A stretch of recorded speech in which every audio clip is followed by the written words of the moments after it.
avant de plonger dans cette histoire incroyable, pensez à vous abonner à la chaîne et à activer la cloche. Ici, chaque récit a quelque chose à dire, et vous ne voudrez pas en manquer un seul. Naomi Johnson avait à peine 16 ans quand elle comprit que la maison dans laquelle elle vivait n'était pas un foyer, mais une prison déguisée. Chaque pièce respirait l'autorité de Richard Harrison, son père adoptif, les murs étaient impeccables, le mobilier luxueux, mais tout respirait le jugement, le contrôle, et l'humiliation. Richard, un homme blanc dans la cinquantaine, raffolait de l'ordre et du pouvoir.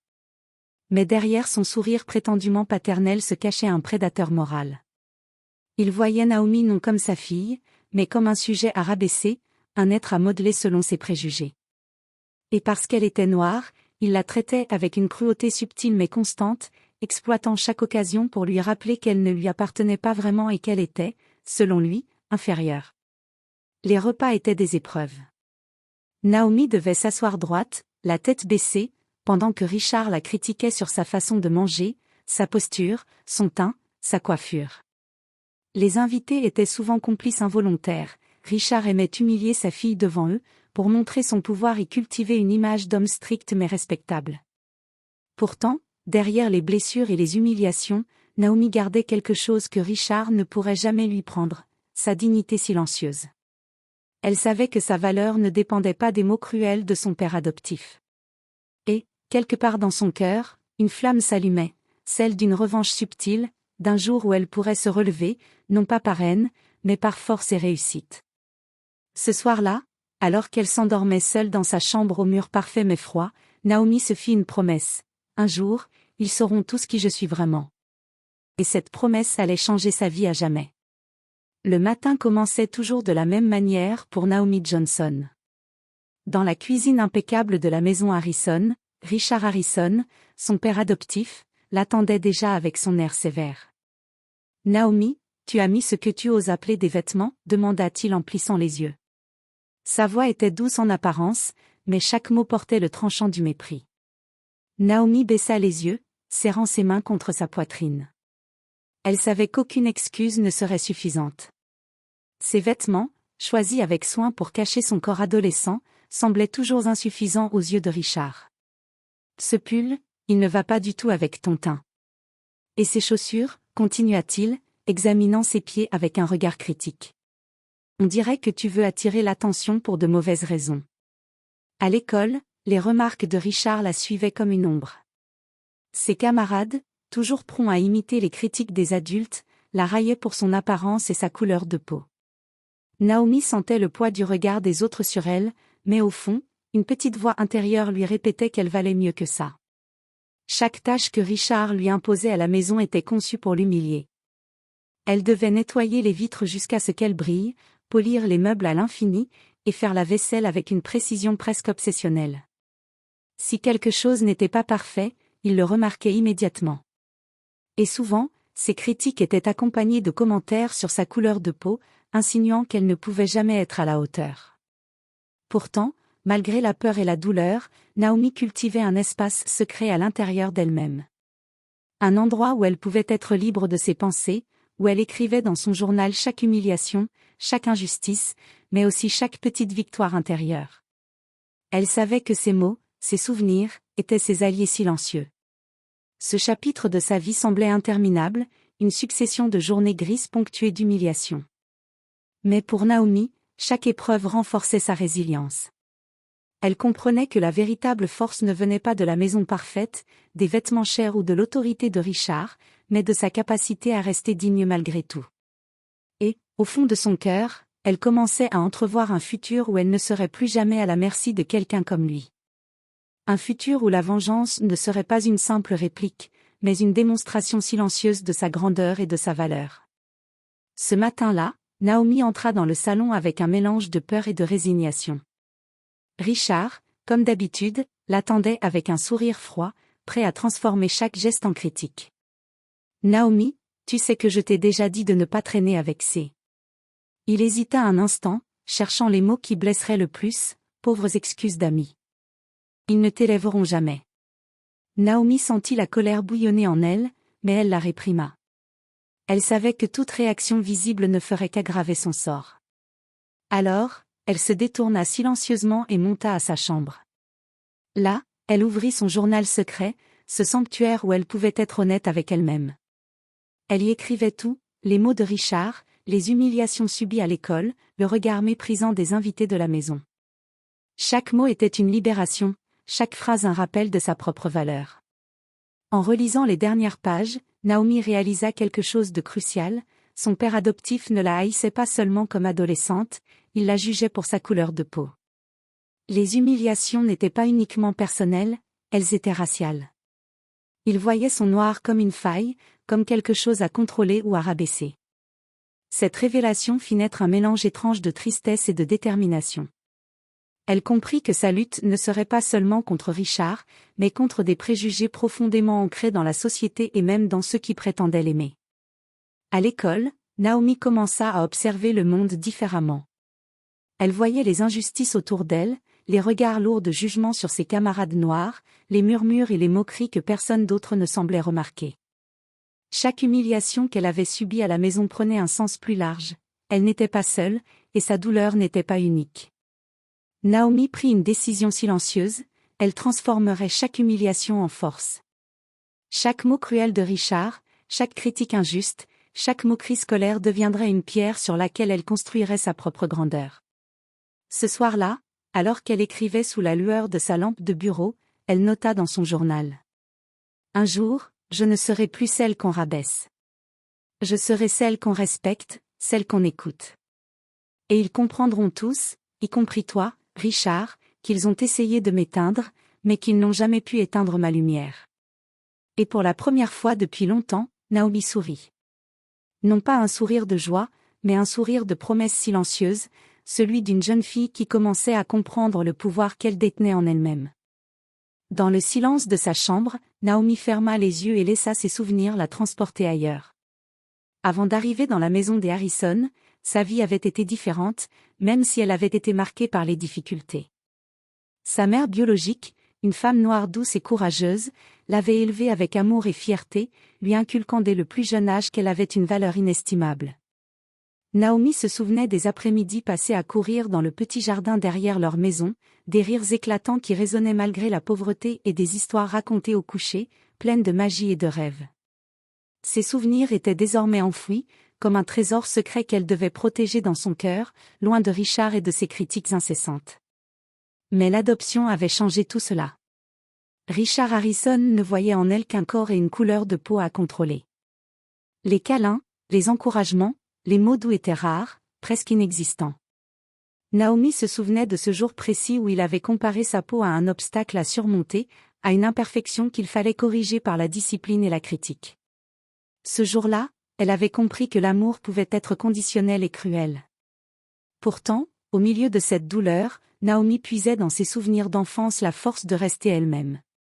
Elle se rappelait les paroles de sa mère biologique. « Ta couleur est ta force, Naomi.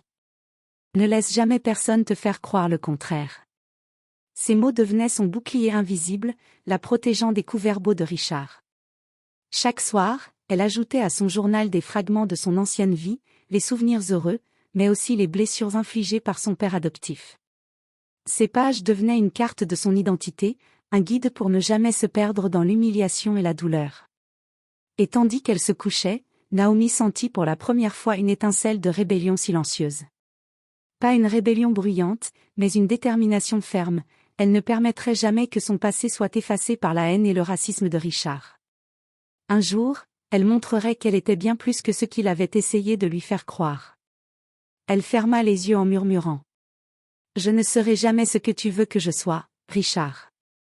Je serai meilleure que toi, et ce sera ma victoire silencieuse. » Cette promesse intérieure scellait son destin.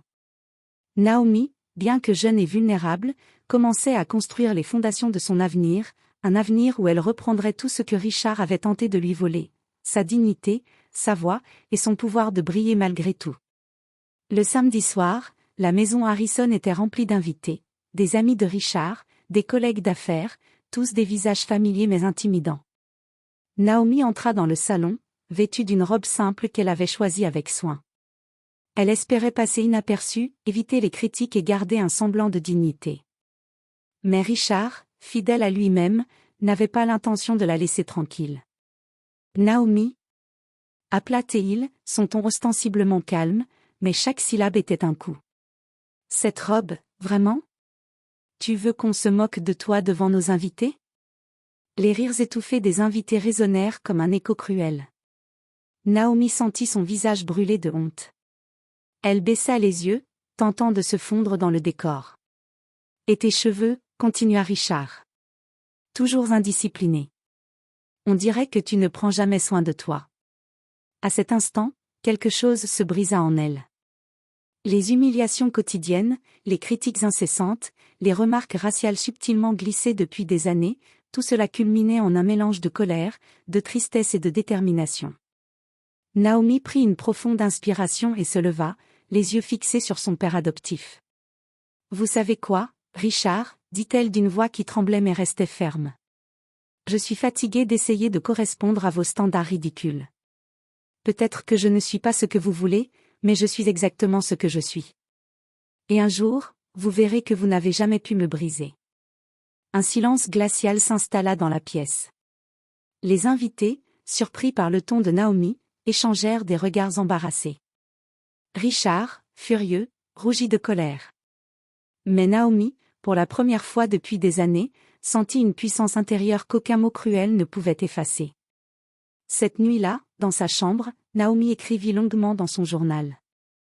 Elle détailla chaque humiliation, chaque injustice, et, pour la première fois, elle esquissa un plan de survie, de réussite, un jour, de revanche. Pas une revanche par vengeance physique, mais par la vie elle-même. Elle se promit de transformer sa douleur en force, ses larmes en détermination, et chaque critique en motivation pour construire son futur. Elle termina sa note par ces mots. « Aujourd'hui, je ne suis plus la fille qu'il peut humilier. Je suis Naomi Johnson. Et un jour, tout le monde saura qui je suis vraiment. » Ce fut le point de rupture. Naomi comprit que sa vie n'appartenait plus à Richard. La bataille n'était pas finie, mais elle venait de reprendre le contrôle de son destin. Le matin de ses 18 ans, Naomi fit ses valises en silence. Chaque objet qu'elle mettait dans son sac représentait un morceau de son ancienne vie, certains bons, d'autres douloureux. Elle savait que quitter la maison Harrison signifiait tourner la page sur des années d'humiliation, mais aussi affronter un monde inconnu, sans filet de sécurité. Richard, fidèle à lui-même, tenta une dernière manipulation. « Où crois-tu aller, Naomi ?» dit-il d'un ton faussement inquiet. « Tu ne sais rien du monde réel. Tu n'es pas prête. » Naomi se retourna calmement. Pour la première fois, elle ne ressentit ni peur ni culpabilité. « Je suis prête, » répondit-elle. « Prête à être moi-même, à construire ma vie, et à ne plus jamais laisser quelqu'un me définir à ma place. » Le trajet vers son appartement étudiant fut rempli de souvenirs. Chaque coin de rue, chaque panneau, lui rappelait les moments où elle avait été rabaissée, jugée et humiliée. Mais au lieu de se sentir écrasée par ses souvenirs, Naomi les transforma en carburant pour son ambition. Chaque injustice subie devenait un pas vers sa propre réussite. À l'université, Naomi s'impliqua immédiatement dans ses études, choisissant le droit, fascinée par la justice et par la possibilité de défendre ceux que la société opprime. Ses journées étaient longues et épuisantes, mais chaque réussite, chaque compliment reçu de ses professeurs et camarades, était une victoire sur son passé. Le soir, dans son petit appartement modeste mais chaleureux, Naomi ouvrait son journal et relisait les humiliations passées. Chaque mot devenait une leçon, chaque souvenir une motivation pour continuer. Elle savait que sa route serait longue, mais pour la première fois, elle sentait qu'elle avait le contrôle. Un soir, alors qu'elle regardait la ville depuis la fenêtre de son appartement, Naomi murmura. « Je ne suis plus celle qu'il peut détruire. Chaque pas que je fais me rapproche de la vie que je mérite. Et un jour, ils verront tout ce que je suis devenue. » Cette décision marquait le début de son ascension. Naomi n'était plus une victime. Elle devenait une force silencieuse, déterminée à transformer ses blessures en pouvoir et à écrire sa propre histoire. Les années passèrent, et Naomi Johnson n'était plus la jeune fille timide et humiliée par Richard Harrison. À l'université, elle s'était imposée comme une étudiante brillante et déterminée. Chaque matin, elle se levait avec un objectif clair, exceller dans ses études de droit et défendre ceux que la société marginalise. Ses professeurs remarquèrent rapidement son intelligence et sa persévérance.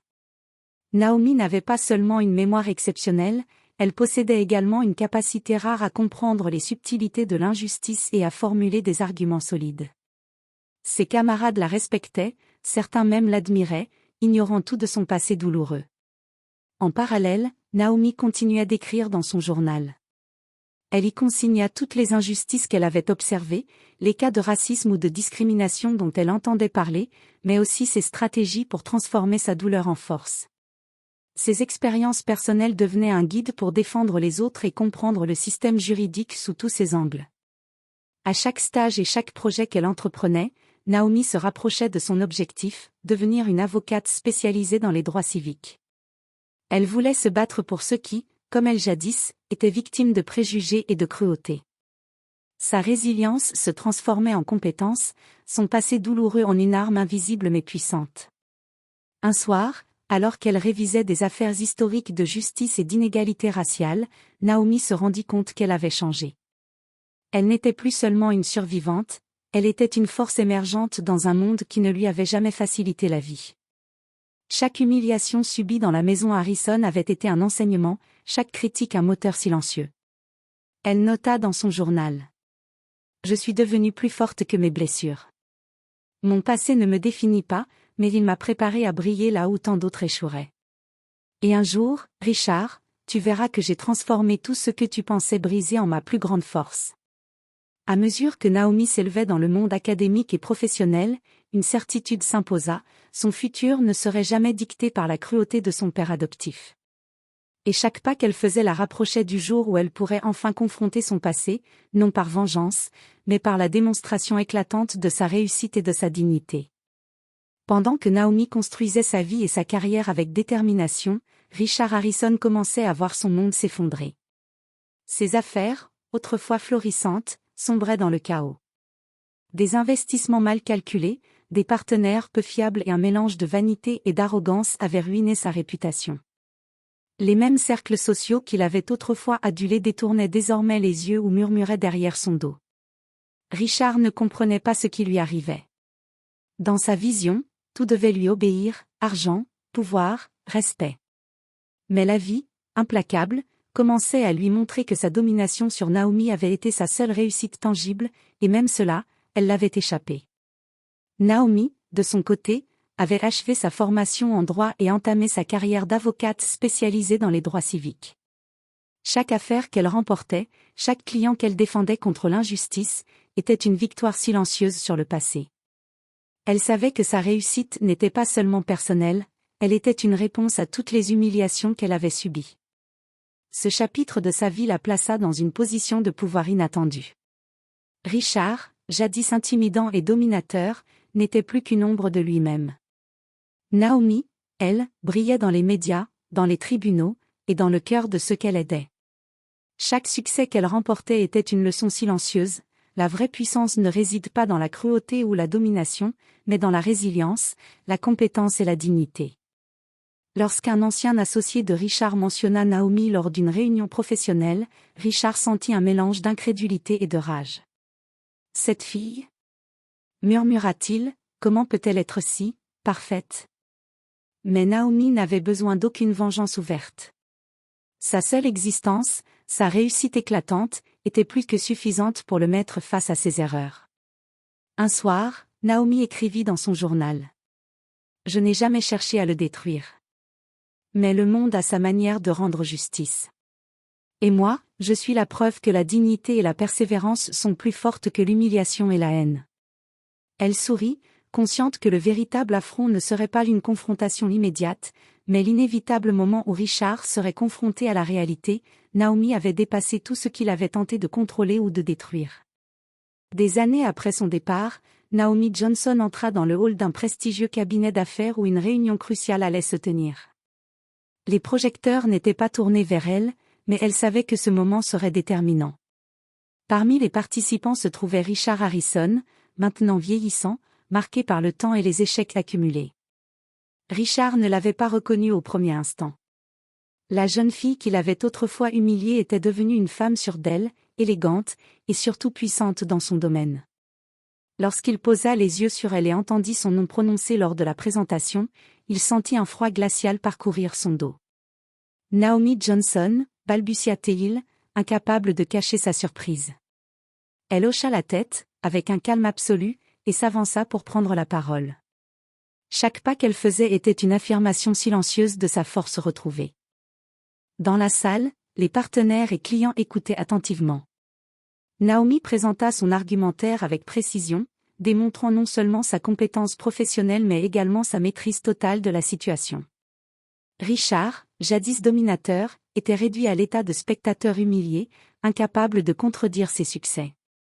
Tout au long de la réunion, Naomi resta polie, respectueuse et impeccable. Elle n'avait besoin ni de crier ni d'humilier pour montrer sa puissance. Sa réussite, sa présence et sa confiance suffisaient à renverser les rôles. Le père adoptif autrefois cruel était désormais éclipsé par la fille qu'il avait tenté de détruire. À la fin de la réunion, Naomi tendit la main pour conclure l'accord. Richard, décontenancé, se contenta d'accepter, conscient que sa seule place dans ce scénario était celle de spectateur impuissant. Ce face-à-face ne fut pas accompagné de vengeance ouverte. Naomi avait compris depuis longtemps que le vrai pouvoir ne réside pas dans l'humiliation ou le contrôle, mais dans la dignité, la compétence et la résilience. Elle avait pris le contrôle de son passé non par colère, mais par succès, et chaque regard dans cette salle le lui rappelait. Ce soir-là, alors qu'elle quittait le bâtiment, Naomi pensa à son journal, à toutes ces pages où elle avait consigné ses humiliations et ses plans silencieux.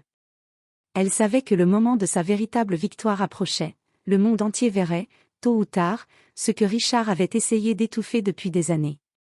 Quelques mois après leur face-à-face dans le cabinet, Naomi Johnson accepta une invitation à participer à une grande conférence sur le racisme et les abus familiaux. La salle était remplie de journalistes, d'activistes et de personnalités influentes. Naomi savait que c'était le moment idéal pour partager son histoire, non pas par vengeance, mais pour éclairer les autres et inspirer ceux qui avaient été humiliés ou marginalisés. Lorsqu'elle monta sur scène, un silence respectueux s'installa. Naomi prit une profonde inspiration et commença à raconter son parcours, depuis les humiliations quotidiennes infligées par Richard Harrison jusqu'à ses années de résilience, d'études et de réussite professionnelle. Elle parla avec honnêteté et calme, détaillant les abus subtils mais constants, les critiques raciales, et les moments où elle avait été rabaissée et isolée. Chaque mot résonnait dans la salle, touchant profondément l'audience. Naomi ne cherchait pas à détruire Richard publiquement, mais à montrer la réalité des blessures invisibles que subissent tant d'enfants et de jeunes adultes. À un moment, elle mentionna son père adoptif, sans le nommer directement. Il y a des gens qui pensent que la cruauté peut briser une personne. Mais chaque humiliation, chaque injustice, peut être transformée en force si nous refusons de laisser ces actes définir qui nous sommes. Les journalistes notèrent chaque mot, et les réseaux sociaux s'embrasèrent rapidement. Les gens commencèrent à parler de Naomi Johnson non seulement comme d'une avocate talentueuse, mais comme d'une voix puissante contre le racisme et l'abus familial.